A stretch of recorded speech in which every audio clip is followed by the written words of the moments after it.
gente quer o cantarecinho, como ele pede que crente faz.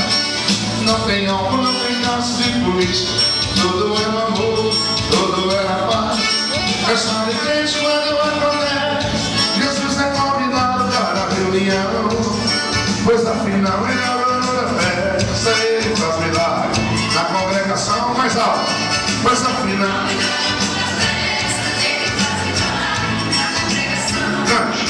essa é uma igreja e eu vou lá. Essa igreja é assim que faz. Ouvindo o povo pra glória de Deus se faz presente. Isso é bom demais, mais alto. Ouvindo o povo pra glória de Deus se faz presente. Isso é bom demais. Pensando o mundo, veja como é. Em todas elas tem um bonitão. À meia-noite ele apaga o candeeiro, mas correu São Paulo e amanhece na prisão. Pensando em crente como é diferente. Eu pergunto, uma coisa é boa demais. Começa a ser, só termina no domingo e todo mundo tá sorrindo. Diz que não quero mais, só quem quer mais, levanta a mão agora. Bonito! Pensando em crente e eu tô dentro. Ora sim. Ouvindo o povo pra glória de Deus, Deus está presente. Isso é bom demais. Só você. Ouvindo o povo pra glória de Deus, Deus está presente. Isso é bom demais. Lá no céu vai ter uma festa daqui a pouco.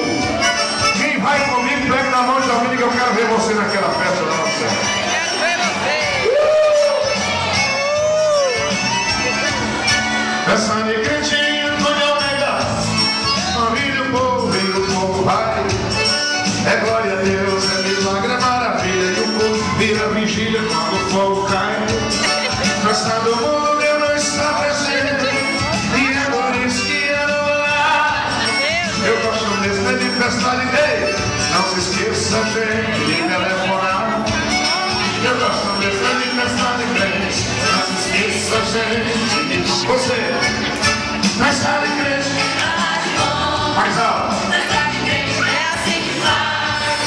Ouvindo o povo pra glória de Deus, Jesus está presente. Isso é bom demais, mais alto. Ouvindo o povo pra glória de Deus, Jesus está presente. Isso é bom demais. Para a glória de Deus, Jesus está presente. Isso é bom demais, só você. Ouvindo o povo.